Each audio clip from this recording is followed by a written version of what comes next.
by 10, 11, they're still pressing their phone, they're still checking, hey, look at what is happening in this person's life. Those are not the kind of people, environments you want to be in. No. Sometimes when you're starting your career, you're jack of all trades, you're doing everything. So I got to the point where I was jack of all trades, master of none. And I said, no, before you enter into anything, do proper research on it. You can learn anything. It's all up to you. Whatever you set your mind to do, you will do it.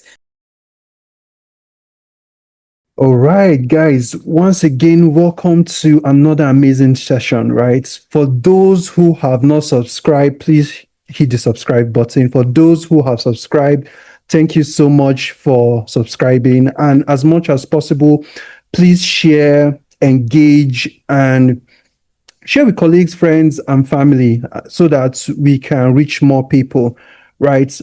Putting that aside, right? I feel today's session is going to be an amazing session, right?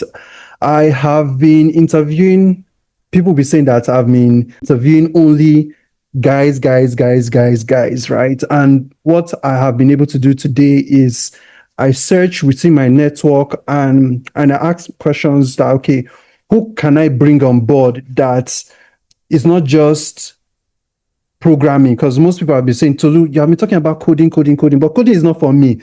What else can I do outside coding, right? So outside coding, I feel we can talk about security. Security in the sense that we're not talking about your gatesman, we're going beyond that. So we're going to the space of information security, right? And I'm going to just do a little bio, the guests I'm bringing. So I've known the guests I'm bringing for close to, time flies, but I've known her for more than 7 years, right? And to be honest, I have seen her grow in her career. She started out in the IT space, and I've seen her now functioning in the information security space, right? But beyond that, I have seen her strive in the IT space when she was in support. I've seen her strive when she's right now in the information security space, right? And these are guests, right? She's an amazing person to hear. She has carried out different initiatives, right? I'm not going to mention all of them. Maybe during the course of our chat, she will spill some of the beans out, right? But beyond that, right, I've seen her move in community spaces. She's interested in community development. She's interested in developing our young youths, right? But beyond all that initiative she has done, right, I'm going to now kind of talk a little bit about our guest, right? So like I earlier said, she's in the information security space. She's in the ISO. She's a certified ISO professional. I think ISO 27001, right? I've seen her she's also worked in different brands from Africa to Europe. I've seen her also protecting companies, not just small startups, even at large scale, right? But beyond all that, let me not bore you with our introduction with the guest. I'm going to invite Jessica. Jessica is going to do a little introduction beyond what I have said. I know what I have said is just a little of the iceberg, but I'm going to just pass the mic over to her and she does the introduction. Okay, thank you very much, Tolu. It's so good to be here. It's actually an honor to be here. Hi, everyone. Good morning, good afternoon, good evening from wherever you're watching from.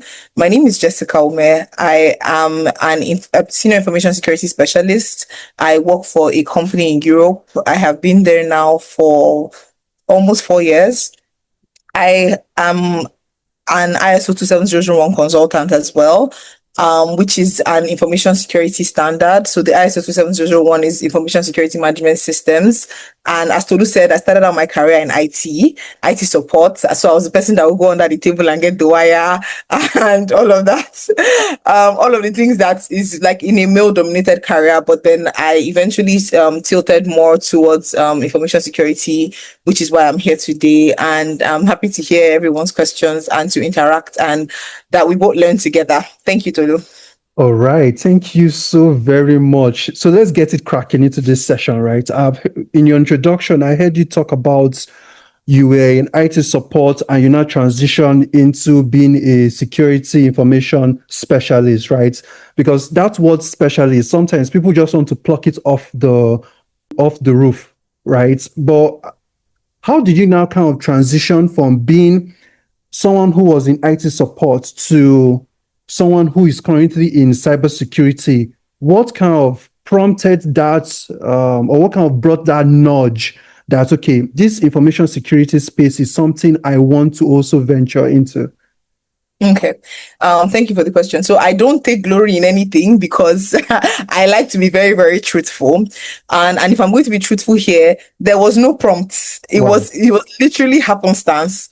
The company I was working for at the time was into data and data marketing. And to be in that industry, there are certain certifications that are necessary to get, including the ISO 27001. At the point we're doing like an investment round, at that point, I think it was $5 million that was the Wow. investment round. And the investor asked, like, what sort of certifications do you have in terms of data privacy, information security, and in general data security?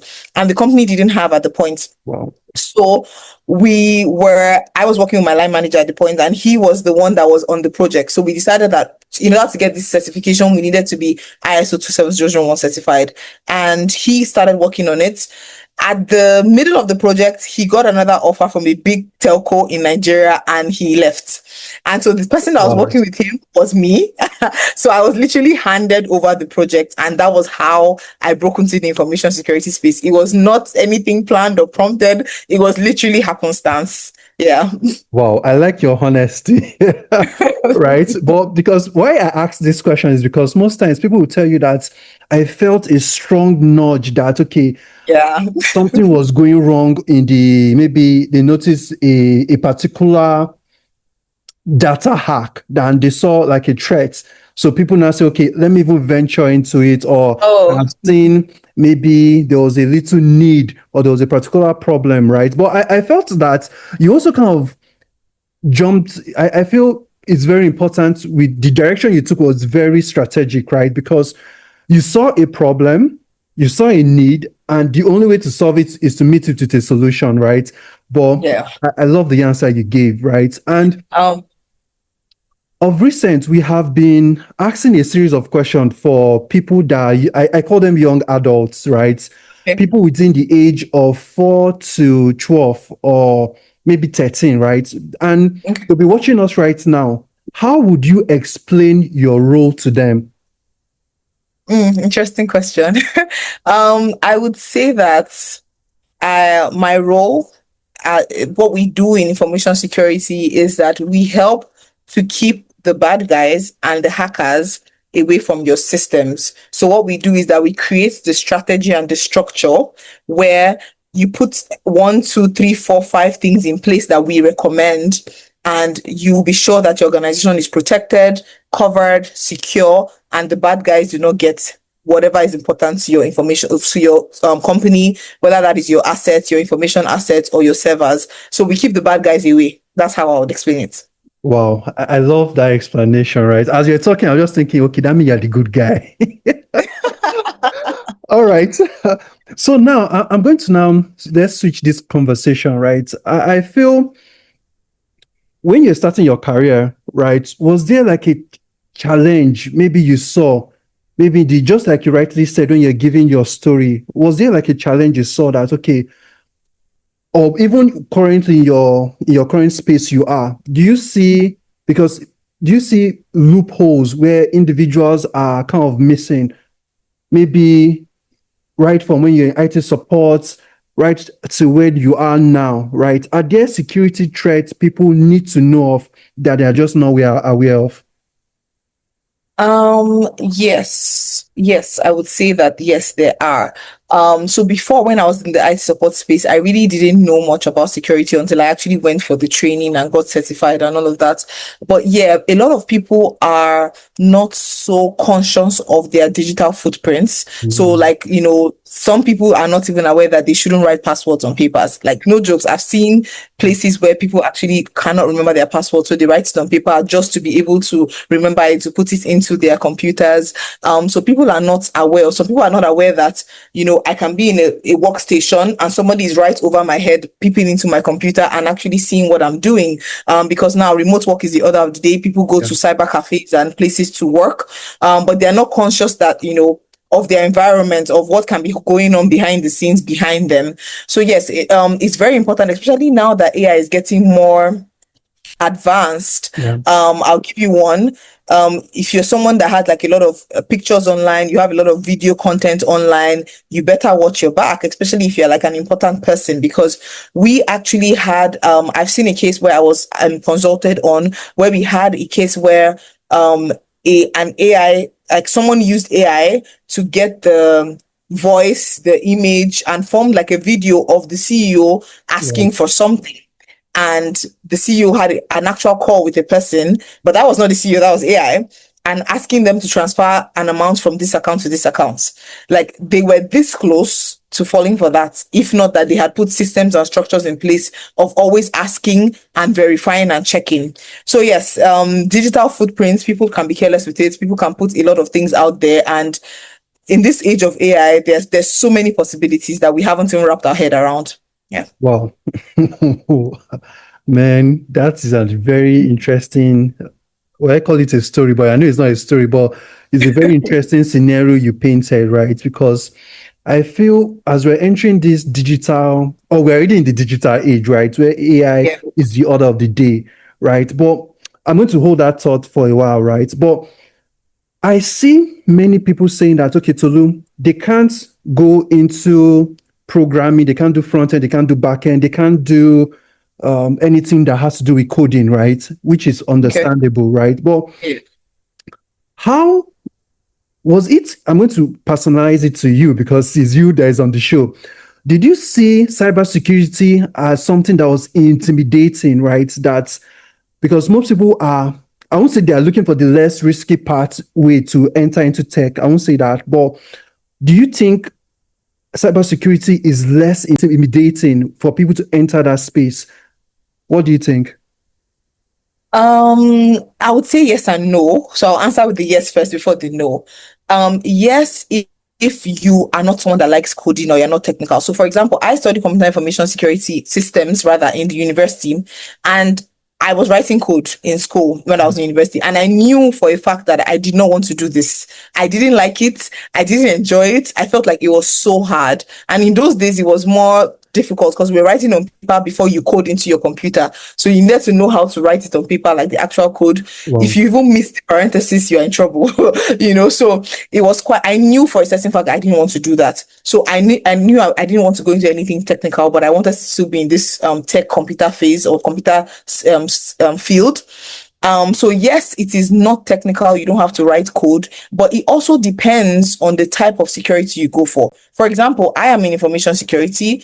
Cybersecurity is more technical than information security is. Mm. Information security deals with so this is an important thing to note here, that cybersecurity is only an aspect of information security. Information security is the governing security standard, while cybersecurity is one of them, because cybersecurity focuses on the web, on digital, and it is more technical because for cybersecurity you are protecting everything that is digital, that's on the web, on the internet, and things like that. For information security, everything down to your buildings. So for example, I'm in meetings where we're talking about if the building burns down, what are we going to do? I have to think about that kind of thing because the buildings has files, it has our servers in there, physical assets that are important to the organization. So if you're someone that is more strategic, more operational, I would say information security. But if you want something that is more technical, you can go for cybersecurity because there's so many aspects. There's the pen testing, there are the hackers, there are the bug bounty finders. There's so many aspects of cybersecurity that you can go in. So that's the yes and the no side, depending on what really appeals to you as an individual. Wow. Thank you for throwing so much light. As you're talking, I was wondering that I thought everything was just cybersecurity, not knowing, No. wow, not knowing there is cybersecurity and there's information security. I just saw you guys as one governing body, right? That if I'm entering cybersecurity, is cybersecurity, not there's information security and there's cybersecurity. Very Yeah. interesting, actually. Right. And for me, it kind of brings me back to what you just said, right? How did you now build confidence to moving from IT support to where you are, where you're talking about the ISO 27001 and implementation across Africa and Europe? What gave you that boldness, confidence, and charisma to enter such space? Okay. So the first thing I would say is that I really, really hated what I was doing when I was in IT support. That's the first thing I'll say. I really, really didn't like it. And I had this colleague of mine at the point that was, I was always complaining, I don't like what I'm doing. Every weekend I was in Computer Village fixing laptops, repairing printers, buying ink. I just didn't like it. Not because it's not a noble field, don't get me wrong. It Yeah. was because I felt like I was being all my time was being taken up. I was just doing like the manual routine. I didn't see a growth path for my kind of person in that field. For people, it's different. I didn't see a growth path for my kind of person in that field. And so I was very, very frustrated. I loved the company I worked at, but I hated my job. So some people are in that space. It was a motivation for me to try something else. So when this my line manager left and I was presented with this project, I knew that this was another opportunity for me to leave the IT support that I had been complaining about. So I needed to take it very seriously if I really wanted to, because I had come up to my to the city of the company to say I didn't like what I was doing. I Wow. wanted to change. And he's like, okay, where else are you going to fit in? What else do you want to do? But I didn't have the skills at that point to move to any other team. The only skills I had then were the IT support skills that I had. So when I was sent for this training for the ISO 27001, I took the training, I wrote the exam, I passed the exam. This was in 2018. And after that, I started doing it for the company, implementing and doing that. And it was similar. There's some aspects of the information security that have that tie back to IT support, but it was something more different because now I was talking to stakeholders. I found out that my personality sort of suited what I was doing. It was just in sync, and I really started enjoying it.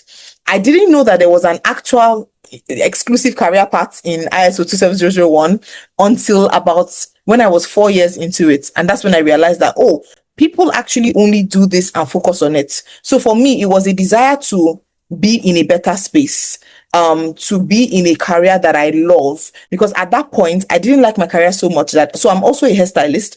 So at that point, when you ask me, what do you do? I would never tell anybody IT support. I'll tell them I'm a hairstylist. So I was willing to, I was willing to accept being a hairstylist over being an IT support person because I really Mm. didn't like it. So it was a thing that made me become motivated. And I believe personally that if you're going to do something, you do it well. Like work as if you're working unto God, not unto man. That's my slogan for when I'm doing any work. So it really, really pushed me to say, okay, you can actually go deeper into this. And there's a way, sometimes when you're starting your career, you're jack of all trades, you're doing Yeah. everything. So I got to the point where I was jack of all trades, master of none. And I said, no, if I'm going to pick one thing that I seemingly do well, it was because at that point I had moved from IT support. When I was venturing, I went to business process management, I went to sales, I went into product management, no jokes, just moving up and down, figuring out. And I said to myself, okay, I'm going to stick with this information security and I'm going to have to own it like it is my own. Like I was the one that wrote the standard because I knew that now that there was a career path in it, people were hiring solely for this role. And at that point, I was 4 years into my career with no direction. Mm. Something needed to change. Something needed to change. And I needed to, make it clear to the organization that this is what I wanted to do. And I needed to show the commitment because sometimes we're asking for things that we're not ready for. True. We're asking for things that we've not gotten the adequate training for. We're asking for things that our mindset has not shifted to. So I had to even prove to management that I was ready to take this position and own it. And I was not willing to accept any. So that time they come and say, "Oh, Jessica, my laptop is not working." I'll be like, "Oh no, they're hiring somebody else to do that. I don't do that anymore." I was very, very serious about making sure that such things don't come to my table anymore because I had not only switched in my mind, I had now switched in also career path as well. Yeah. Wow. And you said something I feel, I don't know if I should say it, but I'm still going to say it. Right. And I feel at different point in time, even the same thing with me, I just felt that this task I was doing, there's going to be much more to me than meets the eyes beyond. I was also used to, I was also in this IT support with you, right? So, Yeah. and I was always asking myself, okay, see, beyond IT support, what else can I do? There should be much more that meets the eye than IT support. When people ask me, okay, what do you do? I tell them I do IT support. So I started finding touche way to say what I do without saying IT support, right? And there's something you're saying, right? And I feel it kind of brings us to the next conversation, right? I feel at different points in time, some people will be listening to us and they'll feel that this thing called security, it sounds too techy in quotes. What would you say to people like that? Hmm. Um, well, that's why I am for, if you, before you enter into anything, do proper research on it. Because it's so many times when I go out, people bring technical stuff to me and they're like, "Oh, Jessica, somebody just did this. Can you write a code for this?" And I'm like, yes, there is that part of security, but that's not the part that I do. Because security in itself is extremely wide. In fact, it will interest you to know that I do ISO 27001. There are people that do only business continuity. There are people that do only SOC 2 implementation for the US, for US companies are more. There are people that do only FedRAMP. There are people that focus on just one certification and that's all they do for the rest of their career. And Yeah. it is in demand and these people are doing well in their careers.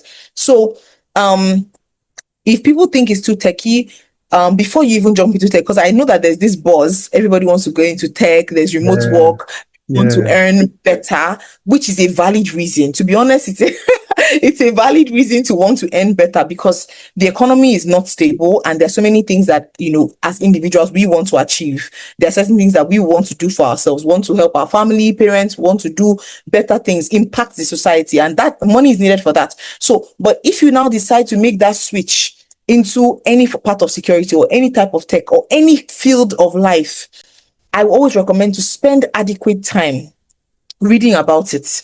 For example, I had a friend recently that was telling me about, going into tech, from switching from her career and going to tech.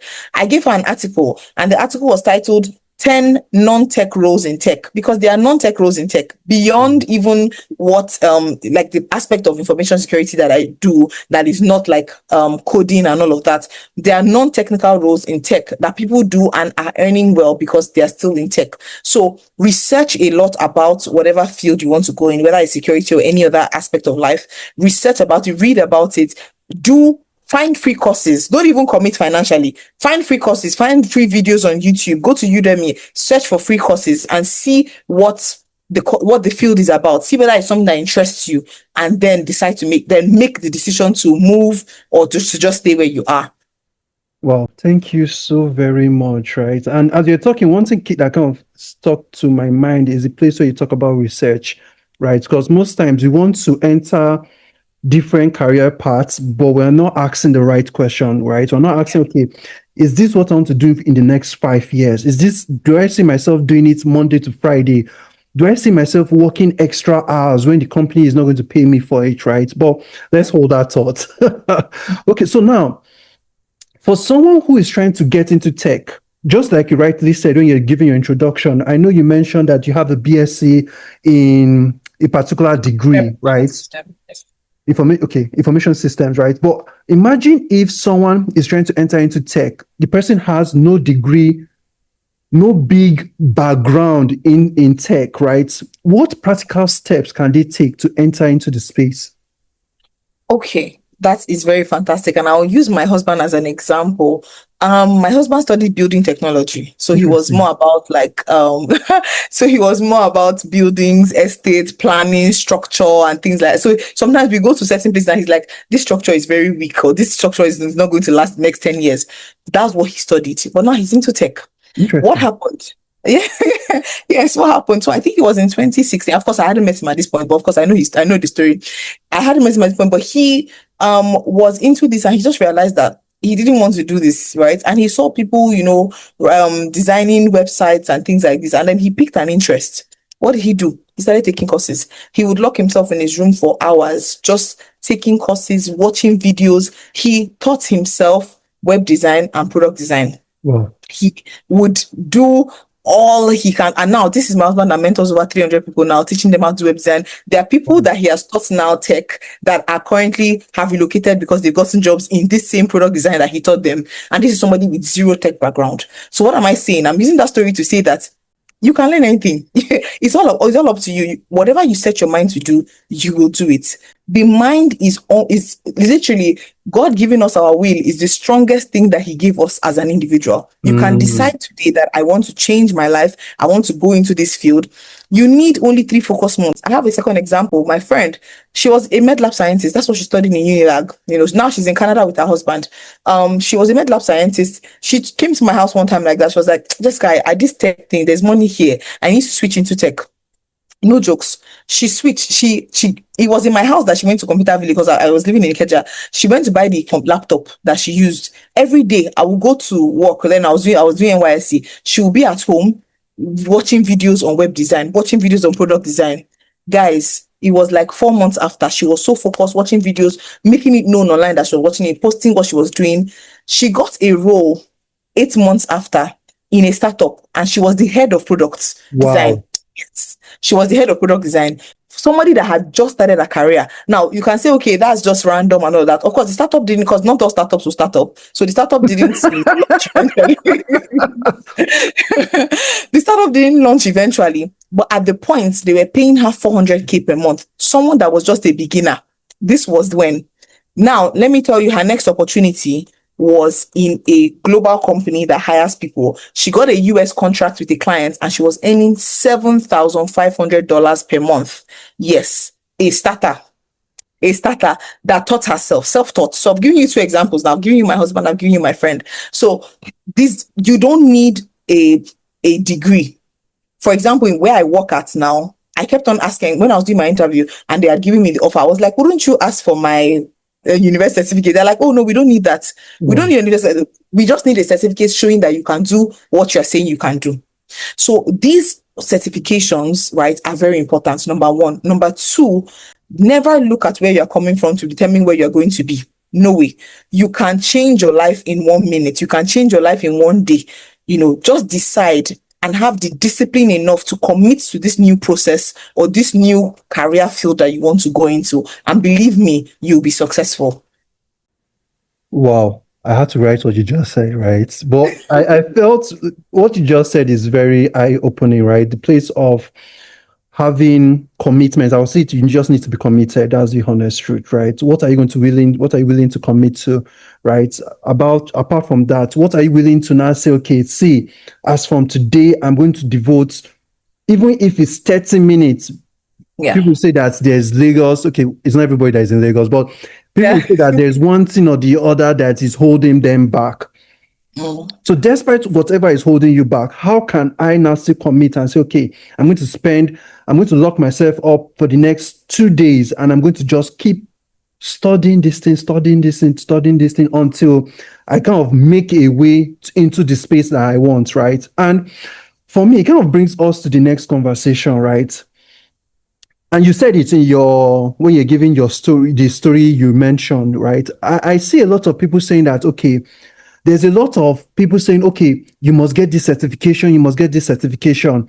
But from your own parts, do you think certification is what opened doors for you? Or what do you think? Okay. Before I answer this question, I just want to piggyback on something that you said around like Lagos, timing, and all of that. I was thinking about like how we use time management as a concept. And I thought about the fact that, okay, so I was struggling with praying consistently every day. Because one thing I know about being consistent with something is that it pays you more if you're consistent 5 minutes every day in a thing than if you do it once every 5 days for 1 hour. There's no growth in that, right? But if I decide I want to go into a new field and I want to do watch a video about it 20 minutes every day for the next 20 days, that is there's going to be a growth that I would record in 20 days over I'm going to do it 1 hour, once every 2 weeks, so many times what we need to do is just take an audit of our time. I remember that in May this year, I got back from midweek service and I sat down. I started to myself that, Jessica, you have to have a specific time you pray every day, not pray randomly, a specific time. And at that point, I was talking to myself. It was to 8 in the night. And I'm like, what do I do by 8 p.m. to 8:30 every day? Nothing. I took an audit of my time. I said, you know what? I'm going to be praying every day from 8 p.m. to 8:30. And I still do that today. So once it's 7:58, my alarm goes off. I go to my prayer corner. It's time to pray. Many times we just need to take an audit of our time. There are so many pockets of time in the entire day that you are not using wisely. I know social media is a pandemic these days. Like our phones are a pandemic. People wake up and they pick their phones immediately. They're on their phones. The screen time is 7 hours per day. Screen time 7 hours, 6 hours. That's ridiculous. If I'm going to spend that amount of time on my phone, that phone better be bringing me money or bringing me something of value instead of just take. These things are good, but I don't think that spending 3-4 hours on an app scrolling, watching other people's lives is productive. Usually, when we want to be focused and do something, there is a pulling out that needs to happen. You need to disconnect yourself from places, from things. You can't do the same thing over and over again and expect a different results. So you need to pull yourself out and say, you know what? I want to make this change. Delete WhatsApp, delete Instagram, delete social media apps, whatever is the social media app that is your own problem, delete it and decide that I'm going into this and I'm going to give myself 30 days and I'm just going to commit 1 hour every day to watching this content, watching this video. I'm going to download the apps needed. Whatever they mention an application, I'm taking note of it, and with my Bible and my paper, transformation will happen.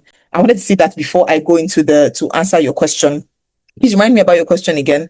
Okay, so the question is for those people that are trying to enter into your space, but they are seeing that, oh, there's a lot of certification they need to take. But from your own part, do you think certification actually open doors, or is it just a nice to have? It's open doors. So for example, in my field is not like the other tech fields where you can just, enter, right? You must I've had more than 16 audits so far in my 7 years of implementing, more than 7 years now of implementing.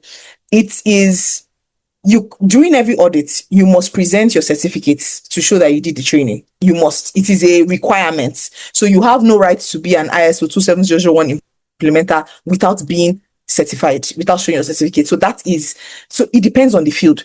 Like, for example, my husband's field now that he does product design, he didn't take any certification. He just learned it online. Do you get? So it depends on the field. But are certifications important? Yes. Now, if you need certifications to climb up the ladder in the field that you have chosen, and that's why research is important. Whatever you're getting into, research to know. So, for example, in my specific type of information security, there is literally a career path. Right now, I'm called a lead implementer. After this role, in 10 years, once I hit the 10-year mark and I have 4 certifications, I need to apply to now become senior lead implementer. When I hit the 15-year mark, I apply again to be in my own information security field that is separate of what they are promoting you as in your company. So, for example, I am an ISO 27001 lead implementer, right? But in my office, I'm a senior information security specialist. So I hold 2 different distinct titles because on this part, I have a career path. On this part, I have a career path. So whatever field you want to get into, research whether certifications are needed or not. But I would recommend, because certifications are also expensive. So, for example, I run a tech community, ISMS community Nigeria. It was actually something that we started, me and two of my friends started out in 2022. So we run mentorship programs, right? And we understand that so for example, if you want to do the 27001 certification for what I do, it costs 450,000 naira right now. That's a lot of money. When I did it in 2018, the company paid for it and it was 260,000 then in 2018. Now it's 450,000 naira. But so for example, I think it was 2 years ago, because we have relationships with some of these certifications bodies, they actually offered me 2 slots to bring 2 people to be certified. So I took one of the people that were serious in our community and I told him to go for the training, and he did the training for free.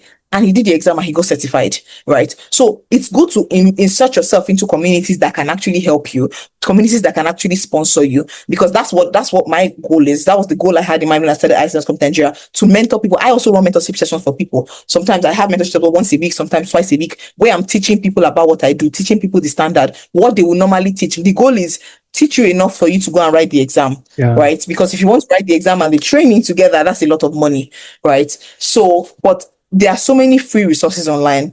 In fact, at sometimes when I'm giving my students the assignments, the mentees assignments, I give them assignments on videos that I also watch that help me to be a better implementer of the standard. Go and watch this video, tell me what you learned. I give you assignments on this video, tell me what you learned from the video, right? So there are so many free resources online. Certifications are important, but when you are starting out and you're starting from a place of you don't have so much money to sponsor these certifications, go to places like Coursera, apply for the scholarship, you know, do a proper, now thank God we have ChatGPT, right? Do a properly structured proposal on why you should be the one to get that scholarship for that certification, and you can do it, take it seriously, and Coursera will give you a certificate. I have also gotten free scholarships that I applied for on Coursera, where they removed the fee of the course, and I just did the course for free. So there are so many platforms that can sponsor you, so many people that can help you, but start with the free ones first. That's what I'll say, if finance is a problem. Yeah. Wow. Thank you so much. But a big shout out to all those free platform that is giving us certification to take. They are doing an amazing work, right? And Yeah. I feel just like you rightly said, certification is important, but more importantly, we need to also put it with practice. There's no point having all this certification and you can't practice it, right? But there's something you said going back to before you answer that question. Okay. If someone has 1 hour a day to learn anything, do you think it is enough time for them to break into the cybersecurity space? Yes, I think it's enough time. Because so it depends. If you have 1 hour, please, one focused hour, right? Because it's scientifically, so human beings cannot concentrate for more than even 20 minutes at a stretch. So 1 hour is even a long time. But if you set your alarm, maybe 12 to 1, for example, even when I'm preparing for exams, during my break time, because we have compulsory break time at work, during my break time, I take that break time and I read. I take it to read. I just, watch my Udemy courses, and because I'm preparing for like an exam. You can get your 1 hour and just say, okay, I'm doing this 1 hour. If you have more time and you have 2 hours, please do the 2 hours. But I like to be very realistic with myself and know that, okay, if I can only read for 1 hour that my brain can carry, let me do 1 hour. Let me not go and say I'm going to do 3 hours and then 1 hour, 5 minutes, I'm already sleeping, So that's why I usually recommend one focused hour daily. So that, okay, this 1 hour, this is what I'm doing. I'm taking this course, I'm writing this thing, and, get a fresh notepad that you can be writing, okay, my journey into whatever, my journey into security, my journey into this, and then be diligent with that time, be disciplined about that time, set an alarm if possible. Set an alarm. If not, you'll forget, right? So yes, I think it's important, but I think it's important over a prolonged period of time. So I'm not going to say I'm going to do 1 hour for every day for 1 week and then I'm going to break into cybersecurity. No, I'm going to do 1 hour every day for 2 months. And then I will see how much I will learn. And then I'm going to start reaching out to people on LinkedIn. I'm going to start following. I will have to curate my network to only see the people that I want to see. For example, when I wanted to start working for international companies, I stopped following people, Nigerian or African HR people. I started intentionally following these people out there because I wanted those kind of opportunities. So I follow Nigeria 5, follow HR international 10, for example, right? So yeah. Wow, thank you so very much. And I feel there's something that's at the back of my mind, and I feel I need to ask you, right? People always say that tech is a male-dominated field, right? Okay. What challenges did you face when you were breaking into this space? So yes, tech used to be, let me put it that way, used to be a male-dominated field. Even what I do, like information security space, when I joined, because I mentioned I joined in 2018, it was indeed a male-dominated space. There were a lot of men, less women. Now women are more audacious, women are more confident and bold, and they are taking on this role regardless of whoever has stamped it or marked it a male-dominated field. So women are doing these things. So I would not, because if you see, especially in, I don't know if for anyone that might have seen this on LinkedIn before, in some job ads, you see men are more likely to apply for a job if they meet 40% of the requirements. Women are less likely to apply if they meet 40%. And it says whether you are a man or a woman, as long as you meet 40% of these job requirements, please apply for the role. And it's the Wow. truth. So women tend to disqualify themselves already before we even get to the point where we're supposed to do something. We disqualify ourselves. So for the tech field, I don't I put myself, because even in my department currently, I'm the only female amongst Whoa. men. And that's Whoa. fine. And that's fine. It helps me build my confidence as a woman, as a person that wants to do great things and wants to impact the world. It doesn't matter the gender I'm working with. The thing is, I will deliver as good or even better than what these people that are known to be in this field are doing, right? So whatever field it is, I've seen female carpenters, not common, but yes, female carpenters that are doing great things. So it is a stereotype, and it's also a limiting mindset to think that a particular gender, because a particular gender floods a particular industry, it means that the other gender cannot. We can.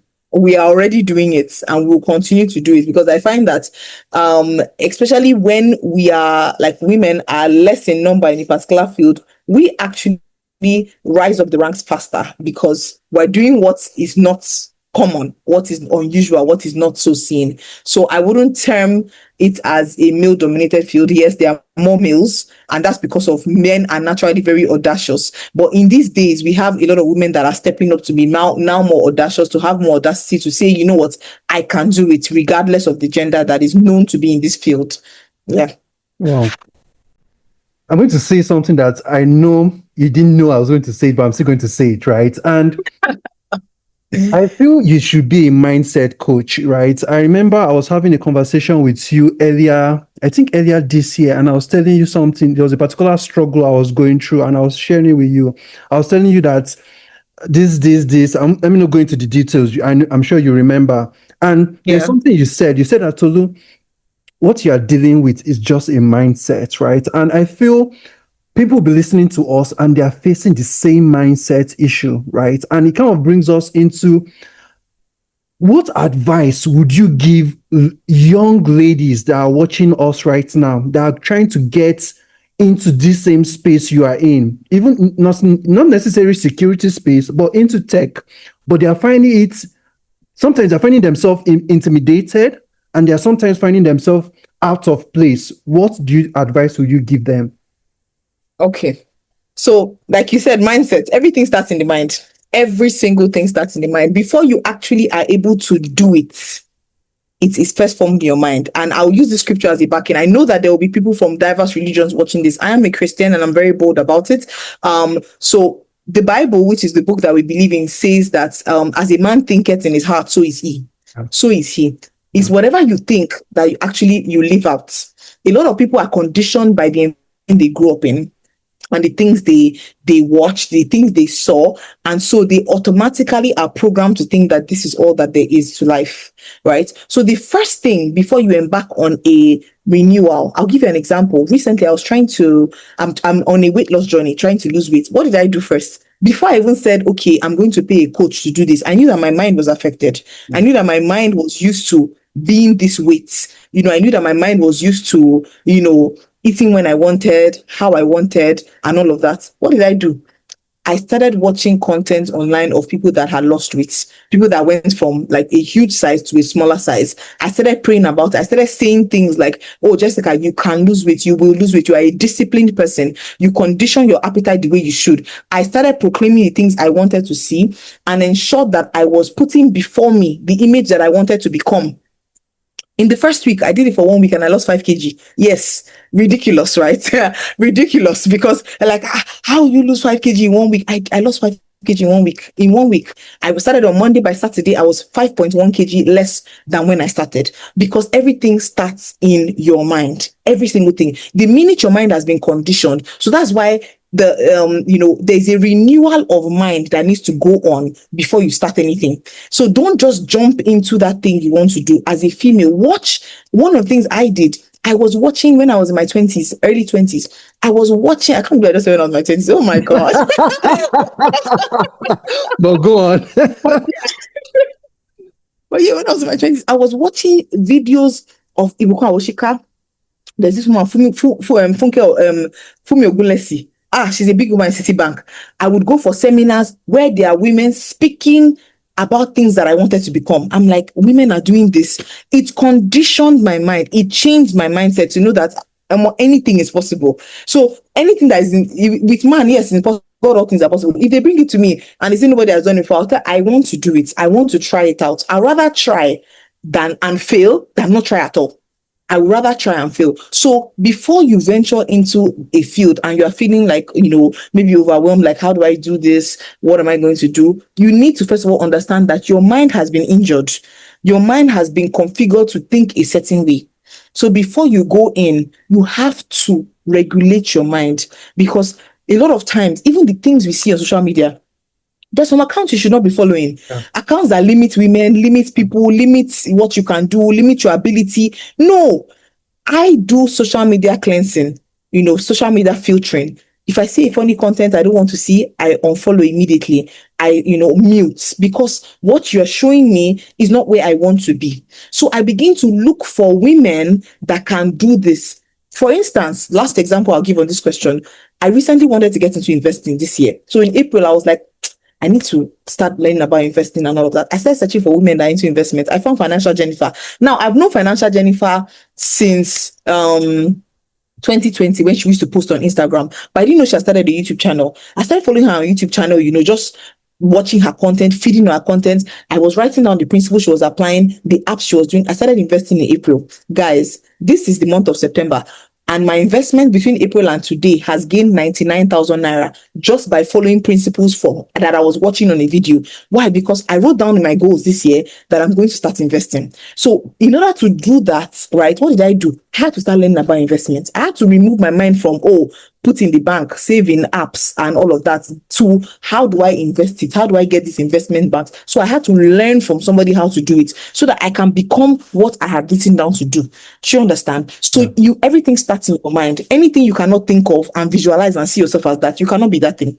You have already failed on entry. So many times take your mind through weeks, days, months of reconditioning, then go for that thing. You get it. Yeah. Wow. Trust me, I still call you a mindset coach. I don't know if you want to become one or is any part of the career path or is in the pipeline, whichever one, you're still mindset coach, right? And I feel it kind of leads us to the next conversation, right? I've seen you, and I know you also mentioned it, right? What role does community play for women that are trying to get into tech? Is it important or it's just a waste of time? Okay. So I would say it depends on the kind of woman that you are. So for me, I don't particularly have a woman that do security, a community. I just have female friends, community of female friends that are doing great things, right? So I have all my female friends are coincidentally in tech, but different parts of tech, DevOps, front-end engineering, product management, and we all spur ourselves onto good works. Not because, we are all doing the same thing or all of that, but we're in the tech field. And this one is doing this one. I have a friend that's a co-founder and CTO at one of the big fintechs in Nigeria. She's my friend. We're age mates. And when we discuss ideas, we exchange ideas, talk about things, I give advice, she gives me advice. Because, what I would say is have a community of people that are where you want to be, that mirror the kind of person you want to be, and build those kind of friendships intentionally. Environment is so important whenever you want to do anything. If you want to do anything and you are among people that are always speaking failure, they are not motivated, they wake up in the morning by 10 they wake up in the morning by 10, 11, they're still pressing their phone, they're still checking, hey, look at what is happening in this person's life. Those are not the kind of people, environments you want to be in. No. Those are not, you want to be in environments where the two of you are setting goals, you and your friends are doing things together. They are doing things that you hope to do. I have a particular friend, this particular friend I mentioned as a CEO, when we were in the previous company I worked for, before this company, as far back as 2017, 2018, she had a keke business where she had like 5 kekes that were bringing her money every week. Yes. Me, what did I have? My 100K salary that they, 101,000 naira salary that they were paying me at that point. Do you understand? But me and her were around the same age, but she was still using the resources that she had to build the future that she wanted. She has started doing businesses right from there. And she was in tech, writing code and doing all those things, but still had that mindset of there is more, I can get more, I can do more, So whenever I have business idea, I want to start a business, I'll just call her, Alpha, babe, I want to do this, I want to do that, I want to do this. So your friendships matter. Your friendship should spur you onto good works. Your friendship should help you to be that person you want to be. And then keep friends that inspire you. Keep friends that inspire you. In 2020, my friends were relocating, getting good jobs, earning foreign currency and doing all of that. And I was motivated. So don't keep envious friends that you now sit down wondering that, hey, which kind of life is this one? That why is my life like this? Don't even be that person. When you see yourself getting envious, correct your heart immediately at that spot. That no, I shouldn't be envious of this person. I should learn from this person. There's something this person knows that I don't yet know. So humble yourself and ask questions. Humble yourself and learn from that person instead of being envious. Because envious people, they never do anything. They sit down thinking, why is it not me? Why is it not me? Why am I not the one doing this? Instead of you to ask questions and get that person's phone number and be asking, how did you do this? How did you do? I want to learn from you. So my friends, when I saw my friends doing all of this, I would even go to the house and sit down. How is work going? And they'll tell me, oh, we do this. And it opened up my mind. See, when you want to make a change, you must tear your mind, open it like this, enlarge it. Because if your mind is not enlarged, you will always be in a box, thinking that the world is just about this box. It will always be that. So recently, a friend of mine, currently, I'm doing like a one-on-one mini coaching session with her. She wants to break into tech. What did I do? I told her, before we do anything, right, I need you to start watching eating content on women that are doing great things. So I send her videos almost every day. What this video? This woman said this. This woman is an investor. This woman made £20,000 at 20 years old, so that they can see possibilities. Because when you see it, you get desirous of it, and then you want to achieve it. So the first step always is break the barrier in your mind. Break it, carry it, use hammer, scatter it, and then decide to, move into that, whatever you want to do. Yeah. Wow, man, you have said a lot, right? And I'm not going to say anything. I'm just going to move on to the next. You have said a lot about mindset, which is very key, right? But I'm going to just shake this session a little bit. If you're not in cybersecurity, what will you be doing outside cybersecurity?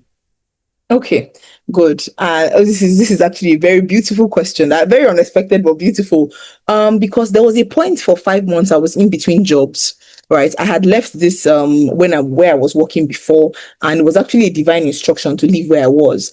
And at that point, there was no other position. I got one unpaid internship role like this, which I was just unpaid. After 2.5 months, I left the place, and then I started asking myself, if Adam and Eve were still, did not commit the sin and all of that, from a Christian story, that is, if they did not commit the sin and, there were no laptops and all that, what would they do?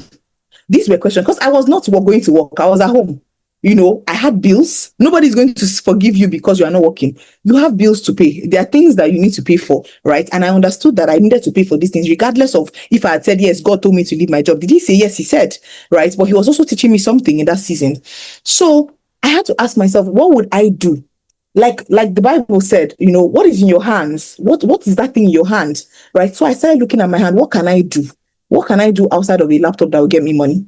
I started looking into my passions, the things that I naturally could do. Because even the Bible says, to all men, God gave gifts. He gave us all gifts. So there are things that come naturally to you. Like, for example, since I was small, I always knew I was going to be a speaker. I didn't know how. I'm not even doing it as much as I know that God will have me do. But I knew that I enjoyed talking. I knew that I was confident, and I knew that I could communicate in a way that people will understand and be captivated by what I'm saying, right? So I put that on one hand. Then I also knew that I like chocolates a lot. There was a point I started, you can still check my page on Instagram. It's called the Jessica Do Cravings. I started selling chocolates. Yes, because I realized that, okay, I like chocolates. I can turn this thing into a business. So I would go, I got somebody to make boxes for me, cute boxes. I made a sticker and all of that. We just put the sticker and make it look nice and presentable. During Valentine's time, hey, I was taking pictures. I had to learn how to do photography, watching videos on how to set your phone and all of that, just because this is me that is in tech. I had to pin into what can I do with my hands? What can I do with the available resources? So now I've left, I was earning at that point, at least 500K. I've left 500K to be earning this, to not earning anything at all. So what do I do with my savings, right? How do I multiply this money? Guys, I was making like 30K per week from selling chocolates. Yes, just from what can I do with my hands? Also, secondly, I realized I like hairstyling. I would create content doing my hair myself. People were interested watching it. I opened a YouTube channel, started posting. That wasn't even the year. It was a year after that I said I'll open a channel. But then I got on Instagram, making videos, posting videos. Before you know it, I got a random message. I have an event I'm going for. Please, I like your hair. Come and make my hair for me. I live in Magodo. I say, hey, thank you, Jesus. And I took Uber. Went there, paid for transportation and everything. I did the woman's hair. They paid me my first money from hairstyling. I was like, no, I have to continue doing this. Before you know it, I got my friend had a wedding. She said, Jessica, come and do my hair for me. And that's how it started. Because I now searched for what can I do with my hands that doesn't involve what I'm doing. So in every time where you are in between jobs or you're taking a break, we must always sit with ourselves and ask pertinent questions. Because if you didn't have, a BSc and all of that, there are people that are making millions from not going to school. They don't even have a laptop. They don't. Just look for that thing that you can do well. Some of you are salespeople. You can talk. You can sell anything to anybody, right? That thing you can do, right? But it needs a lot of intentionality. It needs a lot of private time where you just sit and be like, what can I do? What can I do? And so in that season of my life, chocolates and hairstyling, that's where I got invited to this movie series that is on Netflix, Becoming Abby. If you watch episode 1, you actually see me there because I was the hairstylist on set. So Abby was a natural hair person, and she knows that she was in my office, right? So because she was seeing my content on WhatsApp about hair, she was like, Jessica, I'm doing a series that will be on Netflix, so I want you to be my hairstylist. And boom, if you even see the cast, you will see Jessica Duke there, hairstylist on set, right? Why? Because I was intentionally putting myself out there as a hairstylist. And then I got this, I now went to set, met so many more hairstylists, and I was like, this is actually a different career path from the hairstyling thing that I did not pay money to learn how to do. It was a gift that God gave me naturally, right? So there are so many things that you can do with your mind, with your hands, with your speech that God put in you that other people don't have.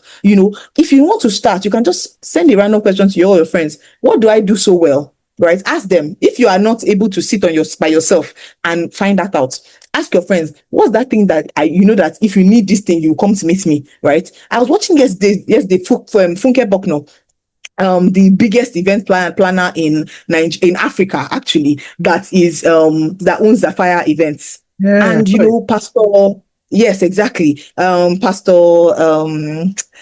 what's his name? I keep forgetting.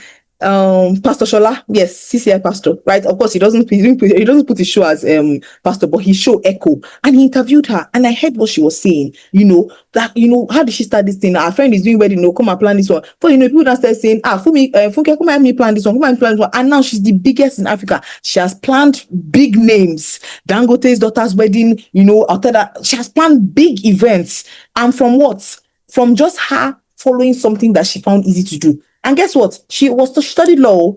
She only practiced for 2 weeks. After those 2 weeks, she said, you know what? She went to meet her daddy. I cannot do this. Those are the videos I spend my time watching. I watched this video just yesterday, and I'm telling you this thing today because I watch videos that expand my mind.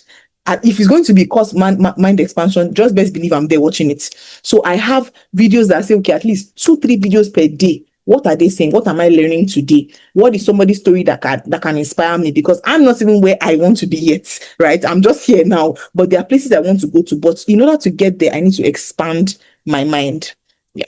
Wow. I'm going to make a confession on this video, right? And the confession is that I was on a particular app. I'm not going to mention the name of the app so that they don't come after me and block my account, right? But I was on a particular app and I spent close to 4 hours watching content, random content. And if you ask me, Tolu, what was your takeaway? I have nothing to say. Wow. Wow. I have nothing to say. So it's amazing how same amount of time is given, but we're spending it differently. So some people are investing their time because they are seeing a greater future. Some people are just sitting on their time and say, okay, let me just waste it till maybe it's almost time to go. Maybe it's almost 5. So let me just quickly enjoy myself. while going Yeah. home, while doing this, not knowing that they can also invest their time so that they can even achieve much more. Yeah. Oh, okay. I'm going to pause this session and move into another segment. In this segment, I call it a rapid fire kind of question, right? So I'm going to ask the first one. The first one is password manager or memory? Memory, Okay. because password managers can be hacked. Hmm. But I thought you would be advocating for password manager because most people can't remember all their password. That's what I was thinking you would say. There are memory games online that you can play actually. Because I mean, yes, some people say I'm not good at this, I'm not good at this, but to be honest with you, I've met someone that reads, I think he reads 250 words per minute or something like that. And I'm like, what? And so I had a meeting. I was in Zagreb 2 months ago. So I met him and we're having a conversation. And I said, "Oh, I heard this about you." And he's like, "Oh, I actually read more than that. I can read 13 pages in." I think he said he can read 13 pages in like 5 minutes or something like that. I'm like, "What? How?" And he said, I said I've been reading since I was like 13. I used to follow my dad to work. I was like, "Oh my God." So it's everything is still mindset framing. To be honest, he taught himself how to do this. He taught himself how to do that and how to, so you can teach yourself how to memorize and remember things. It's easy. It's actually easy if you decide to. Because of course I'm a security person, I trust systems and all of that, but I've also seen password companies hacked and passwords leaked. So I would rely on my God-given memory over a system. That's why I chose memory. Oh, wow. I like your perspective, right? And I'm moving to the next one. One certification everyone should take. What's one certification everyone should take or should know?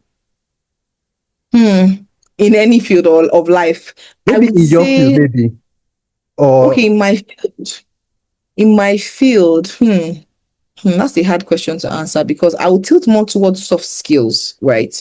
Because there are so many people that know the work, but they are not being promoted. They are stagnant. There are many people that have gotten to certain number of years of experience that you would think that by now they should be managers or they should be bigger than that, but they don't seem to be moving. It's not technical skills, it's now soft skills, it's now stakeholder management, it's now leadership skills, it's communication skills. There's a barrier there that needs to be broken. So even because of our generation now that people just talk anyhow carelessly online, do things carelessly, there is a way to communicate, right? There's a way to interact. There's a way to be diplomatic and still be respectful. So mm, these soft skills help to how do I communicate in the office? If want to propose an idea to management, to leadership, how do I do that? How do I prepare a presentation that is captivating to all age groups? Things like that, right? So that you are not only leaning towards technical because people say, I want to learn this course, I want to learn this course. Well, even after you get the job, can you stay at the job? Because there's one thing to get there and there's one thing to stay there. There's so many people that have gotten jobs, and I have this article I wrote. You can search for it if you are interested. 10 things I learned as a Nigerian working for a remote company, an international remote company, and I wrote the 10 things I learned because a lot of things we communicate, the way we communicate in the office, you can't communicate that working for an international company. They will sack you because that's rude. Some questions we ask, you can't say that in the office. They'll sack you because, or they'll give you a query because that's not how we should do. So you must learn also how to be emotionally intelligent and how to communicate. So if you're going to learn any skill, especially to survive in today's workplace that is so diverse and so international, where you have different beliefs and you're on a meeting and somebody is holding a snake on their neck and saying, "This is my pet," you have to put a straight face and not come with your judgmental face, and all of that. So soft skills are very, very important to learn beyond technical skills. So I would say that people should go for soft skills as well. well, I'm going to move to the next one. Dark web, scary or overrated? Scary, Okay. very scary, actually. Because beyond um beyond your passwords being leaked, there are rumors that even human body parts are being sold on the dark web. Trafficking is done on the dark web, like human trafficking is done on the dark web. people are doing transactions. So I am very much interested in crime and investigation. I watch crime documentaries. I remember the last documentary I watched was on Bonnie and Clyde. I loved the entire story, their actual pictures, actually seeing them, because we hear these names, but then we don't really know them. So, I spend time sometimes watching documentaries, and I watch the video, how they cut them, their love story. I'm like, I want to get in the minds of people to understand how they think. So, when I watch all these crime and investigation series and all that, I also see that. So I'm saying series so that that I also watch things, right? But I'm very intentional about how I spend my time. I don't just waste time watching things, right? It's good to take healthy breaks, but time your breaks and take well-deserved breaks. So yeah, dark web is a lot of things are going on there that even even top agencies are still struggling to figure out how they do these things. The human mind, whoosh, very intelligent, very, very intelligent. So yes, scary. That would be my answer. Well, okay. Work from home or office? Work from home. Work from home for sure. No way I'm going to an office. Work from home. Okay. What's one word to describe cybersecurity in the year 2025? Hmm. Adventurous. And that's because of the advent of AI. So, like for example, just yesterday, I bought two courses. Just yesterday, I bought two courses on AI compliance management, AI governance management, because beyond what I now know as information security, AI has come to shift things. So I need to know how to manage AI governance. I need to know how to govern AI in in a SaaS company where I work for example, that deals with software as a service, that AI is becoming the order of the day.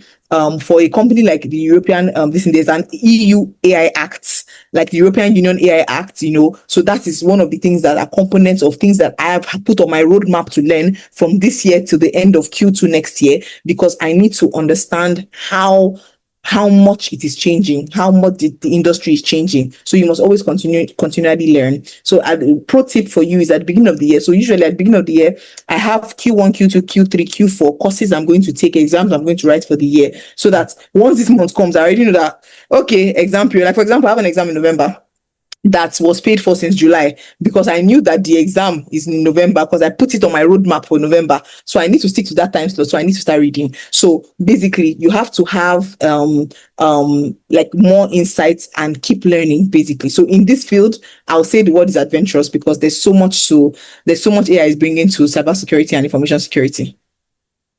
Wow, thank you so very much for sharing, right? And for me, when you're talking, right, there's this perspective everybody kind of have, like this mindset where people say, when they look at hackers, they say hackers kind of wear hoodies, they are sitting in one dark room.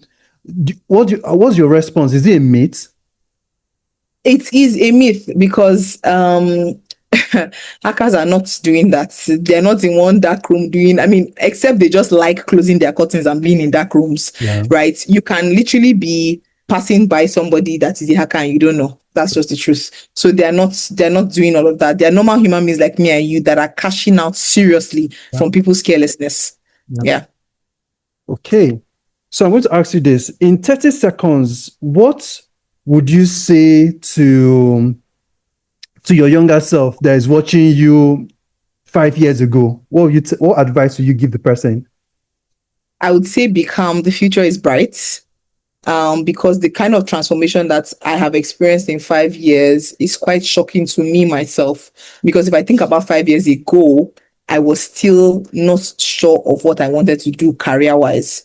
And Yeah. if I think about 5 years now, I am so sure that I have a roadmap for myself career wise. So I would say, be calm. The future is bright. And I would say, believe in yourself more, because you can do way more than you thought you could do. Yeah.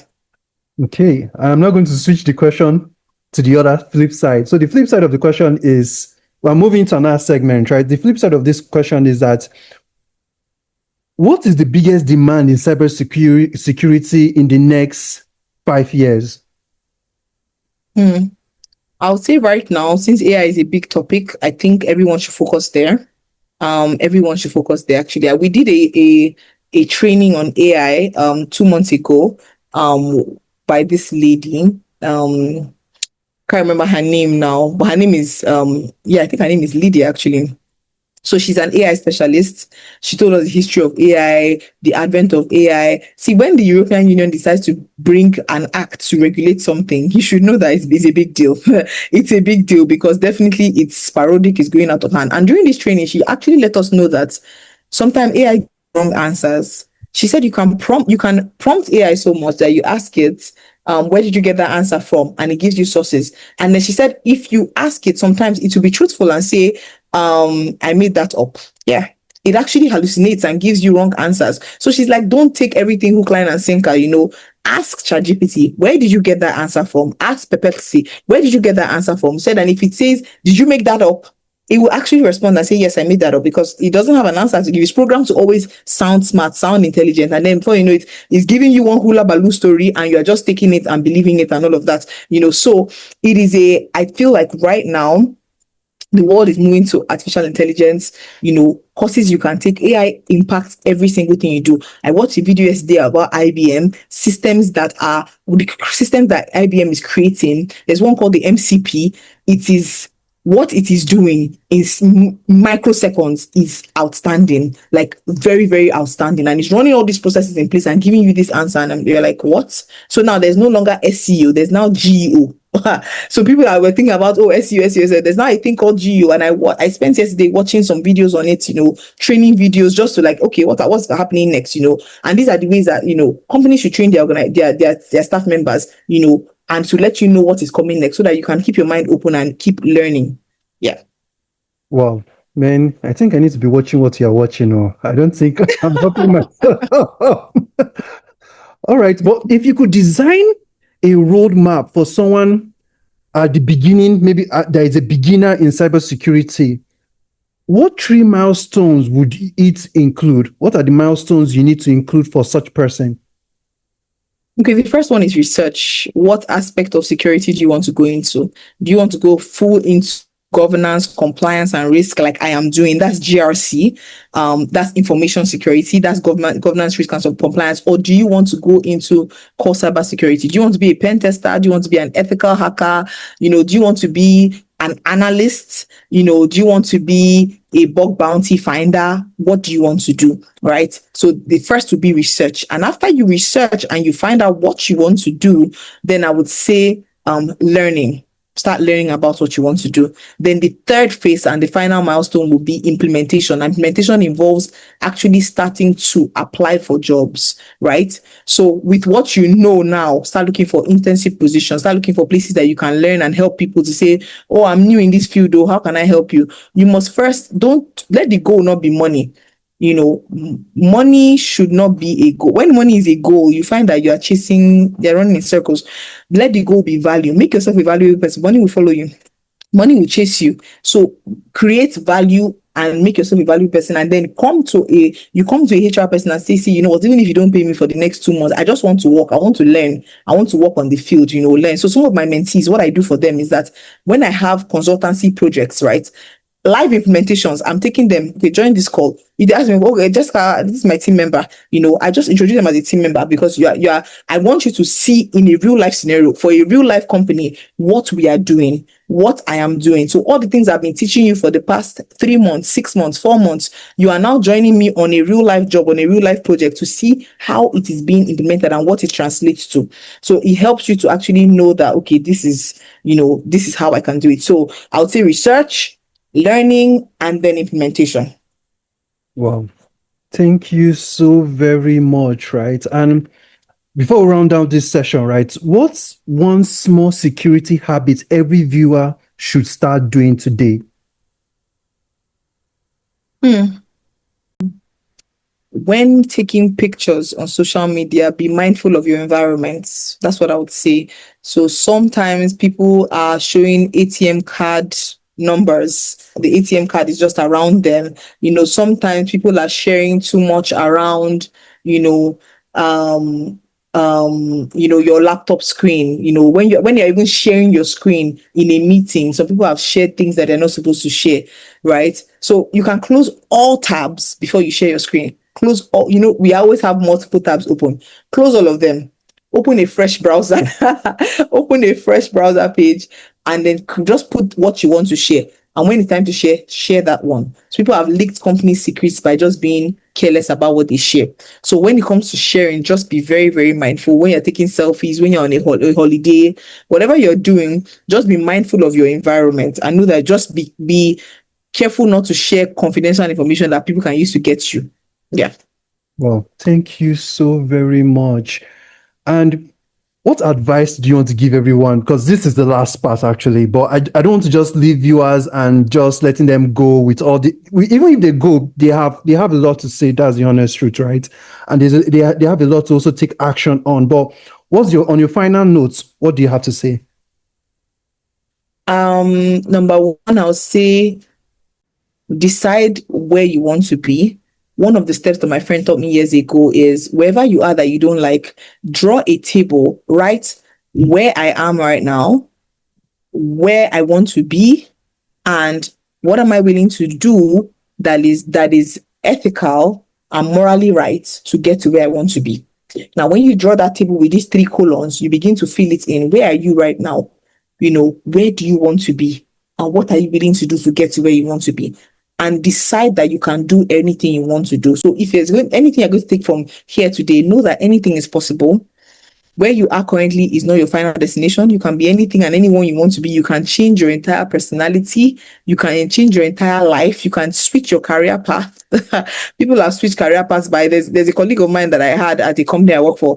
She was in her 50s and she just got into DevOps. And she was a fantastic DevOps person, going to events around Europe, speaking at events, and she had just gotten into DevOps at 50 in her 50s. So you can do anything you want to do. Expand your mind, tear your mind, like I say, tear it up, tear out old boundaries, and just feed content that you want to become. Feed your mind with content that you want to become. Don't just watch anything anyhow carelessly. Be very intentional about your time, your efforts, and where you put your energy, because you can never get it back. You can never get it back. Right. So that's what I'll say. Oh, man, you have said a lot. Yeah, a mindset coach. I don't know when your session is going to start. I don't know when you are going to start your next cohort, but you have to register me for it. That's the honest truth. All right, guys, thank you so very much for tuning in. This session has been an amazing one. If I'm you, I'll go back and watch it again and again and again, because sometimes if you hear it once is not enough, but hearing it again and again kind of sinks in and you begin to do it. All right, guys, do have an amazing time and looking forward to seeing you in the next session. Thank you. Bye.